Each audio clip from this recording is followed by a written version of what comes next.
My name is Bailey. I am 28 years old, and the night my company celebrated my breakthrough in artificial intelligence was the exact moment I realized my family never actually loved me. I stood on the stage at the Nashville Convention Center, listening to the applause of hundreds of tech executives, but my eyes were fixed on the front row. The VIP seats reserved for my parents and my sister were completely empty. They hadn't just missed my biggest career milestone, they had actively boycotted it. Hours earlier, they had tossed my official invitation aside to dine at the Continental, a high-end restaurant, to celebrate my sister instead. Their final words to me still echoed in my ears. "We'll never show up there with you. It would embarrass the whole family. You are a family disgrace." But they didn't know I had invited someone else to fill that empty chair, my aunt. And they certainly didn't know that our CEO was about to announce a massive life-changing reward on live television, not for me, but for the person sitting in that exact family seat. Just 1 hour after the broadcast ended, my phone screen lit up inside the dark cabin of my car. 49 missed calls from my parents, dozens of panicked text messages begging me to answer. Then came the regret. If you have ever had to protect your peace from a toxic family, you know that sometimes the best response is absolute silence. Subscribe to the channel to hear my full story, and let me show you exactly how I handled their betrayal. Over the past 5 years, my office desk practically became my permanent address. I traded a normal life for a position as a software engineer at the corporation. I spent hundreds of nights sleeping on a narrow fabric sofa in the break room, using my winter coat as a blanket. I kept stacks of canned soup in my desk drawer. I ate my meals cold while staring at dual monitors, refusing to take actual lunch breaks. I stayed in the office through 5 consecutive Christmas holidays, while the rest of the building was empty. I worked through every single one of my birthdays without a cake, a gift, or a celebration. I focused solely on compiling and debugging the AI source code. I needed the project to succeed. The hum of the servers was the only sound I heard most nights. During those years of exhaustion, my phone frequently rang. My father, Scott, and my mother, Karen, did not call to ask about my health or my work. They called to dictate financial instructions. They demanded I transfer large percentages of my monthly salary directly into their bank accounts. They used my earnings to pay the rent for a luxury downtown apartment for my sister Madison. They also forced me to cover the monthly fees for Madison's exclusive social club. They treated my bank account like a community fund for her lifestyle. I sent the money because I believed it would earn their approval. The situation reached a breaking point on a Tuesday afternoon during my final testing phase. I checked my bank balance and saw it was nearly empty. I refused to send the $2,000 they requested for Madison's upcoming club gala, explaining I needed to pay my own rent. My parents called me, immediately furious at my defiance. "You need to wire that money right now. Madison has a public reputation to maintain," my father ordered through the speaker. "I cannot send it. I have my own bills and my account is almost drained," I answered. My mother took the phone from him. "Your job is completely invisible. You sit in a back room typing dry, boring code all day. No one sees you. Madison works in public relations. She interacts with important people. She needs to look successful to get ahead.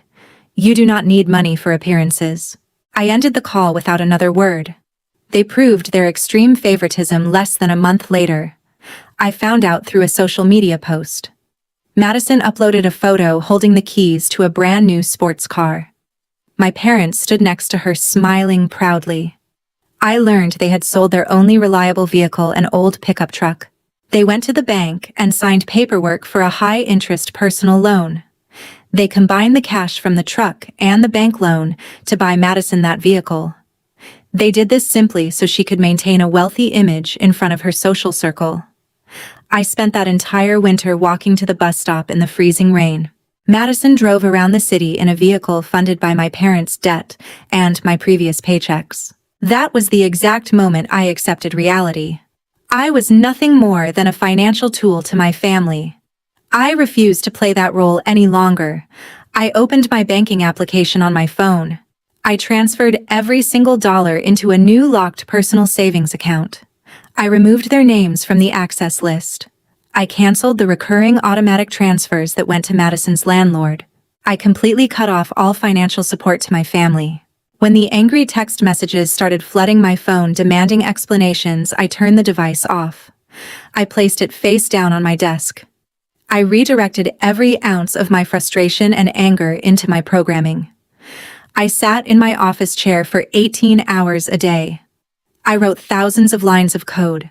I ran the system diagnostics over and over. I fixed the logic errors, eliminating every bug I could find in the system architecture. I watched the AI process data faster than any previous model on the market. I stopped waiting for my parents to validate my worth. I decided to use the success of this AI project to force the corporation to recognize my independent value. I finalized the software build, hit the submit button, and sent the completed project directly to the executive board, knowing I had just secured my future. 4 days before the corporate recognition ceremony, I drove my car to the suburban house where my parents lived. I carried a heavy, thick envelope in my right hand. It was the official corporate invitation from the executive board. I parked in the driveway, walked up the concrete steps, and opened the front door. Scott and Karen sat in the living room watching television. I walked directly to the center of the room. I placed the envelope onto the glass coffee table in front of them. The thick paper featured the company's embossed logo in silver ink. It clearly stated the formal dress code requirements. It also contained 2 printed tickets for the VIP front row seating section, reserved specifically for the immediate family of the honoree. I stood there and explained that the corporation was officially recognizing the AI architecture I built. I told them the event represented the peak of my professional career, and I wanted them to sit in those seats to witness my achievement. Scott leaned forward and picked up the envelope. He slid the invitation out, glanced at the silver text for less than 3 seconds, and tossed it back onto the glass table. The paper slid across the smooth surface and stopped near the edge. He did not congratulate me. He did not ask any questions about the award. Instead, he shook his head and let out a short, dismissive laugh. He crossed his arms and leaned back into his chair. He declared that he had absolutely no intention of wasting his valuable evening sitting in a crowded auditorium. He stated he would not spend hours listening to boring technology speeches that nobody cared about or understood. He called the entire corporate event a useless waste of time. Karen immediately agreed with him. She did not even bother to look at the invitation on the table. She kept her eyes focused on her mobile phone screen. She spoke with a completely cold and detached tone. She informed me that their schedule for that specific evening was already full. She stated they had managed to secure a highly exclusive dinner reservation at the Continental, one of the most expensive and prestigious restaurants in downtown Nashville. I asked her why they needed a dinner reservation on the exact night of my corporate ceremony. She answered without any hesitation. She explained that Madison had just successfully purchased a highly exclusive limited edition designer makeup collection. Karen stated that Madison's new cosmetic purchase elevated her social status, and they needed to celebrate this lifestyle upgrade at a high-end venue. They chose to honor a makeup purchase over my 5 years of engineering work. I stared at them, processing the absolute absurdity of her statement. Before I could say another word, Karen locked her eyes on mine. Her expression hardened into pure disgust. She raised her voice, delivering the final blow to our relationship. "We already booked a table at the Continental. We will never stand with you. You are a family disgrace," she snapped. The room fell completely silent. I looked at the VIP invitation resting on the edge of the glass table. I looked at Scott, who simply turned his attention back to the television screen. Then I looked at Karen. I did not raise my voice. I did not argue. I felt my chest tighten, but I did not allow a single tear to fall from my eyes. The anger and the desperation for their approval completely vanished, replaced by a cold, solid realization. I knew exactly what I needed to do.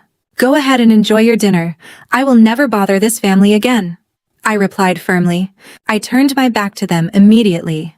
I did not wait for a response. I walked straight down the hallway, my footsteps echoing against the hardwood floor. I reached the front door, opened it, and stepped out into the cold evening air. I pulled the door shut behind me, making sure it clicked and locked into place. I walked down the driveway to my parked car. I opened the door, slid into the driver's seat and pushed the ignition button. The engine roared to life. I shifted the gear into drive and pressed the accelerator. I drove out of the suburban neighborhood without checking the rearview mirror. I officially erased every single expectation I ever held regarding my biological family. I accepted that I was completely on my own. 3 days before the corporate event, I walked into a quiet coffee shop in downtown Nashville. I walked straight to a corner table and sat down across from my best friend Harper. I placed the silver-lined VIP ticket on the wooden surface between us. I needed a concrete solution for the empty family seat in the front row. I completely refused to let the corporate executives see a vacant chair next to my name during the live broadcast. I explained the situation to her very briefly. Harper listened to my words carefully, but she did not offer any useless pity. She did not provide any empty words of comfort. She knew I did not want sympathy. I just needed a practical plan. Harper immediately opened her laptop and placed it on the table. She connected to the wireless network and started typing. She stated firmly that we needed to invite someone who actually deserved to sit in that specific VIP seat. She opened a travel website and began searching for inbound flight schedules. At the exact same time, she opened a second browser tab to look at formal evening gowns. She understood the corporate dress code required strict formal attire for all front row guests. She navigated through a high-end clothing rental service. She selected a classic, elegant, dark blue dress. She verified the measurements, entered her own credit card information, and reserved the dress for overnight delivery. Harper efficiently handled all the complicated logistics while I figured out the right person to call. We finalized the entire preparation plan within 20 minutes. Later that same afternoon, I drove back to my apartment. I sat on my couch, unlocked my phone, and scrolled through my contact list. I stopped and dialed the number for my Aunt Donna. She was a retired librarian. She lived a quiet life, completely detached from the toxic dynamics of my immediate family. She was also the only relative who had shown genuine, consistent concern for my physical well-being. During my most exhausting phases of coding, when I spent consecutive nights sleeping on the office sofa, Donna constantly shipped packages directly to the corporate mailroom. She sent homemade baked goods, healthy snacks, and handwritten notes. She never asked for a single dollar. She never demanded anything in return for her kindness. The phone rang twice before she answered. Her voice sounded warm through the speaker. I got straight to the point without any hesitation. I explained that I held an exclusive VIP ticket for a major corporate recognition ceremony. I told her the event was happening in a few days in Nashville. I asked if she would be willing to travel across the country to attend the ceremony as my official family guest. I do not care how big the event is. I just want to be there to support you. Donna answered immediately without any hesitation. I felt a sudden massive sense of relief hearing her steady voice. Thank you. Harper has already booked the flight and prepared a dress for you, I said. I forwarded the airline confirmation details directly to her email address. The next morning, I drove my car to the Nashville International Airport. I stood near the arrival gate and watched the passengers walk through the sliding glass doors. Donna stepped into the terminal, pulling a small worn suitcase. She walked forward and hugged me tightly. We walked to the parking garage, loaded her luggage into the trunk, and drove back to my apartment. Harper arrived an hour later carrying a large garment bag.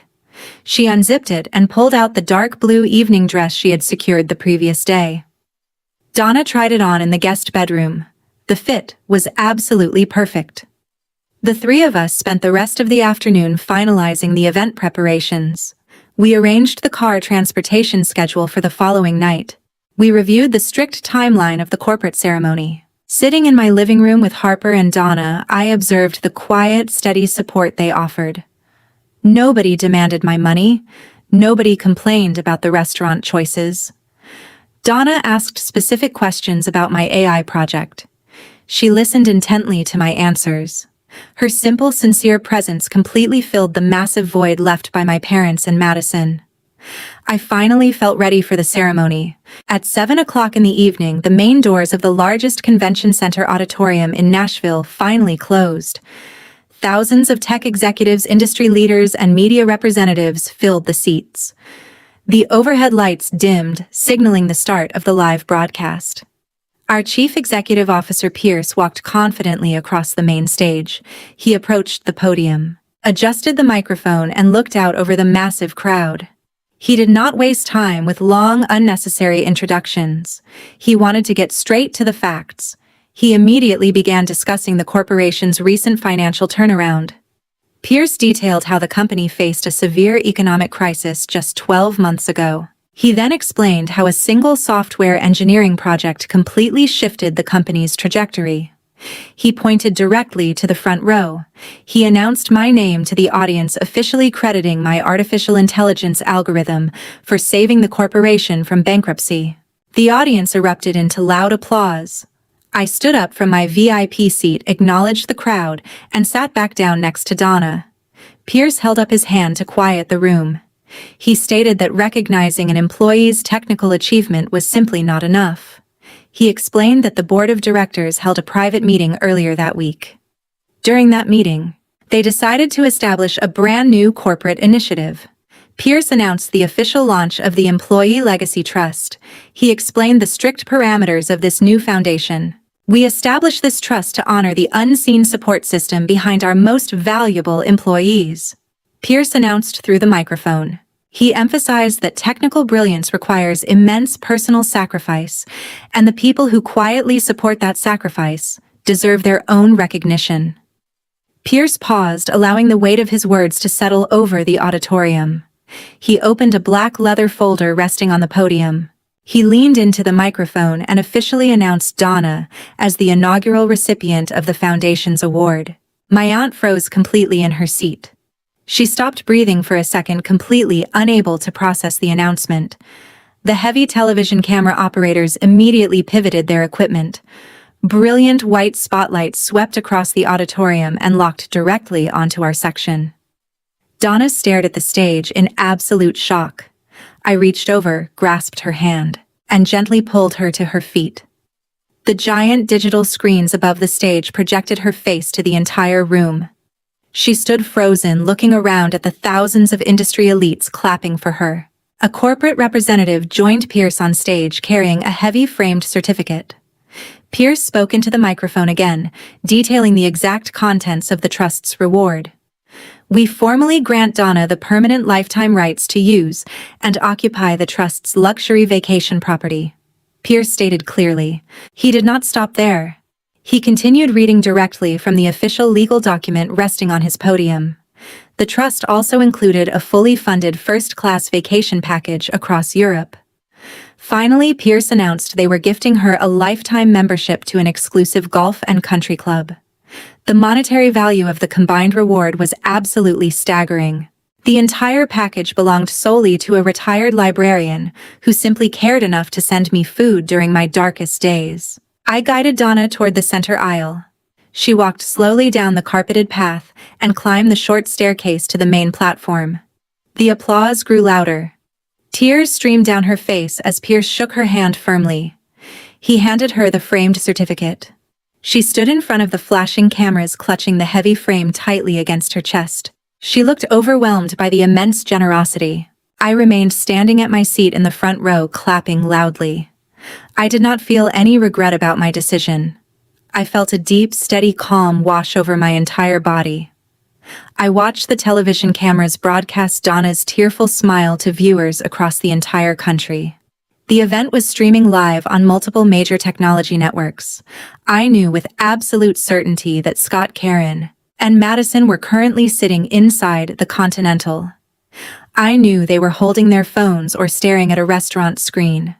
I realized they were watching my aunt receive the exact wealthy lifestyle they had always violently demanded from me for years. The foundation just handed Donna the ultimate prize, proving to thousands of people that genuine support always yields the greatest reward. At nearly 11 o'clock at night, the corporate recognition event officially concluded. Donna finally finished shaking hands with the board members and answering questions from the technology reporters. We walked out of the convention center through the rear exit and approached my parked car. I opened the passenger door for her, waited for her to sit, and walked around to the driver's seat. The moment I pushed the ignition button, the car's internal computer booted up and connected to my phone. The center dashboard screen immediately lit up, flashing rapidly with a continuous stream of digital alerts. The digital display showed exactly 49 missed calls. Dozens of text messages flooded the screen in rapid succession. They were all from Scott, Karen, and Madison. The system automatically displayed the text previews. I watched the panicked words scroll across the dashboard. "Answer the phone right now," Scott demanded in one message. "You need to explain what we just watched," Karen wrote in another. I realized they had watched the entire live broadcast while sitting at their expensive table inside the Continental. They saw the corporate executives hand Donna the exact lifestyle they demanded from me. Their messages quickly turned from shock to outright hostility. I reached forward and pressed the mute button on the dashboard console. I completely ignored their furious demands. I shifted the car into drive and pulled out of the parking garage. My primary focus was getting Donna to a safe, quiet environment. I did not want her involved in my family's inevitable chaos. I navigated through the downtown Nashville streets and drove her to a nearby luxury hotel. I parked near the entrance, got out, and helped her retrieve her small suitcase from the trunk. We walked into the hotel lobby together. I handled her check-in process at the front desk and handed her the room key. "Get some rest tonight. You absolutely earned it," I told her firmly. "Thank you for everything, Bailey," Donna replied, hugging me before walking toward the elevators. I walked back to my car, got inside, and locked the doors. I checked the dashboard clock. It was almost midnight. I pulled away from the hotel and drove toward my own apartment complex. The streets were mostly empty at this hour, allowing me to drive without stopping. I gripped the steering wheel, preparing myself mentally for the confrontation. I knew Scott, Karen, and Madison would not simply send text messages and go to sleep. They lost control of a massive financial asset and they wanted someone to blame. I arrived at my building, parked in my designated spot, and walked through the main lobby. I pressed the button for the elevator and waited. The metal doors slid open and I stepped inside. I pressed the button for my floor and watched the digital numbers count up. I took a deep breath, bracing for their reaction. The elevator stopped, the bell chimed, and the doors slowly parted. I stepped out into the hallway and stopped immediately. Madison, Karen, and Scott stood directly in front of my apartment door. They blocked my entrance completely. They ignored the late hour and the risk of waking up my neighbors. Madison still wore her expensive evening gown from the restaurant. She crossed her arms tightly across her chest. Her face was twisted with extreme jealousy and rage. Scott paced back and forth on the carpeted floor. Karen glared at me the second I stepped out of the elevator. They looked completely hostile, ready to launch an attack in the middle of the quiet corridor. "Where have you been? We called you 50 times," Karen shouted, stepping toward me. "I was busy driving my guest to her hotel," I answered, keeping my voice entirely flat. "You humiliated us. You gave away a mansion to a retired librarian," Madison screamed, pointing her finger at my face. I did not flinch. I stood my ground in the hallway. I reached into my pocket and pulled out my apartment keys. I looked directly into Madison's angry eyes. I observed the sheer desperation radiating from my parents. They left their high-end dinner and rushed straight to my door just to fight over an asset they never earned. I gripped my keys tightly, stepping forward to establish the absolute final boundary with the people who called me a disgrace. I stopped inches away from the locked apartment door. Madison stepped directly into my path, physically blocking the lock. She did not ask for an explanation regarding the broadcast. She did not lower her voice out of respect for my neighbors. She barked a direct order in the middle of the corridor. "You need to call the company and demand they change the recipient immediately. That asset must belong to this family," Madison screamed. I did not back away. I reached forward, pushed her shoulder slightly to the side, and inserted my key into the metal deadbolt. I did not look at her ruined makeup or her clenched jaw. I turned the key until I heard the heavy click. I pushed the door open just a few inches. I positioned my feet firmly on the threshold, blocking the entrance completely with my body so none of them could push their way inside. The trust contract is closed, the corporate lawyers have confirmed it, and no one has the right to change it, I replied calmly. Scott heard the absolute finality in my tone. He understood the legal reality of my statement. He realized the luxury vacation property and the exclusive golf memberships were permanently out of his reach. He clenched his right fist tightly. He swung his arm and punched the hallway wall with extreme force. The impact produced a loud hollow thud that echoed down the entire corridor. He cursed loudly, turned his back to me, and walked a few steps away, entirely defeated by the rigid corporate rules. Karen watched Scott give up. She immediately shifted her tactical approach. The hostility completely vanished from her expression. She forced tears into her eyes within seconds. She stepped forward and grabbed my left forearm tightly. She started crying loudly in the quiet space. She begged for my sympathy. She continuously reminded me of our biological connection. She pleaded that they raised me, housed me, and therefore deserved a massive percentage of my recent success. She claimed a real family should always share financial rewards, regardless of past disagreements. I looked down at her hands, gripping my sleeve. I did not feel any guilt or obligation. I pulled my arm away quickly, breaking her physical hold on me. Madison saw Karen failing to manipulate me. She instantly changed her strategy as well. The aggressive screaming stopped. She began sobbing forcefully, covering her face with both of her hands. She shifted effortlessly into the role of a helpless victim. She blamed me entirely for their current misery. She accused me of deliberately hiding the corporate trust information just to trap them. She claimed I orchestrated the entire live television broadcast specifically to humiliate her in front of her high society friends. She cried that my intentional silence ruined her expensive dinner at the Continental and destroyed her public reputation. She demanded an apology from me for causing her extreme emotional distress. I stood in the doorway and watched their coordinated performances. I listened to the shifting blame, the fake tears, and the desperate pleas for money. I recognized the exact same manipulation tactics they had used against me for the past 5 years. I decided to end the cycle permanently right there in the hallway. I looked at all 3 of them. I spoke clearly to ensure they heard every single word. I stated that I accepted their sudden apologies strictly for my own mental peace. I clarified that my acceptance did not mean forgiveness or future reconciliation. I established my absolute final boundary. I informed them I was cutting off all financial communication forever. I instructed them to never ask me for a single dollar, a bank loan, or a favor again.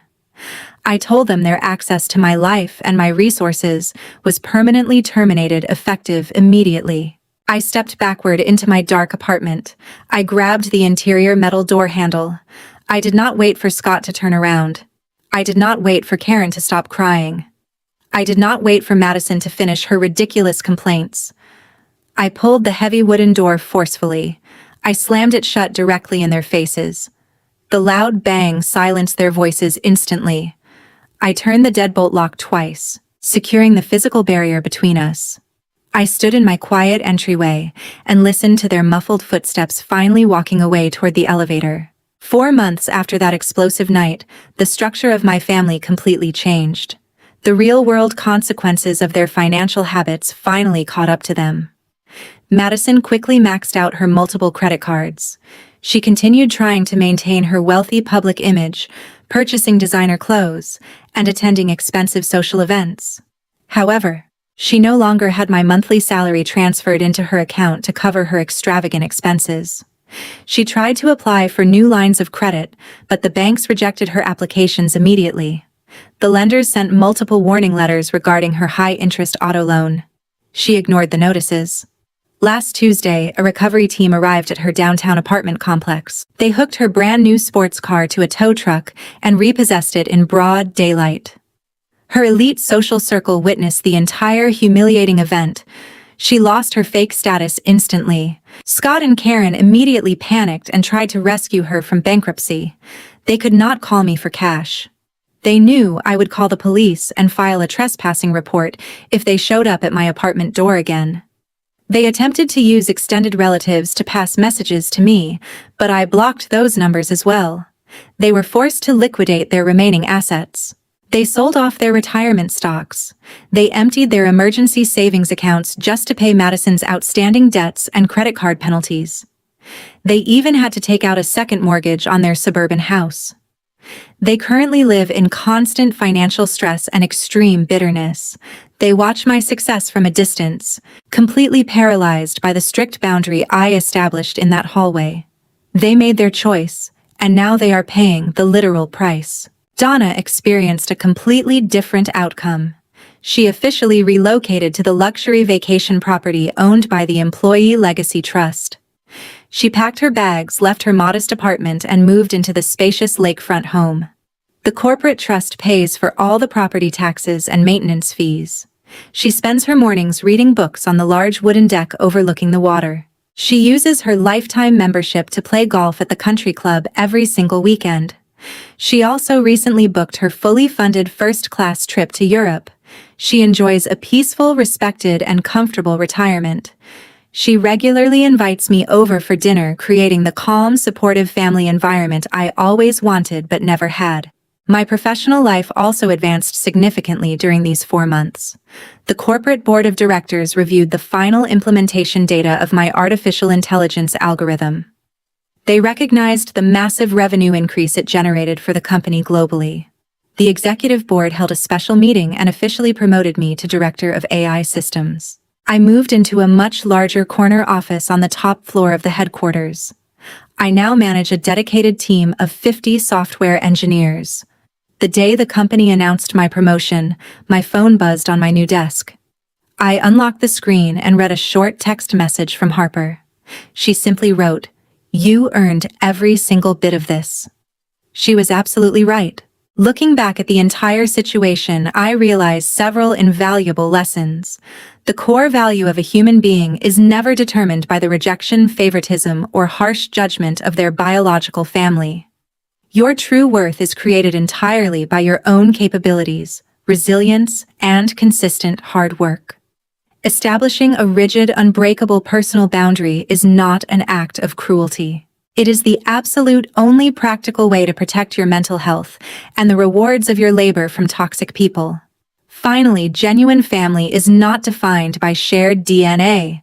True family belongs to the people who actively choose to stand beside you during your darkest, most exhausting moments, not just the opportunists who suddenly appear when you finally achieve success. Thank you for following along and listening to my story until the very end. I truly appreciate your time and your continued companionship on this journey. If you are currently facing heavy pressure from blatant favoritism or toxicity in your own family, please share your personal experiences down in the comments section below. Do not forget to hit the subscribe button to support my channel and stay tuned for more stories.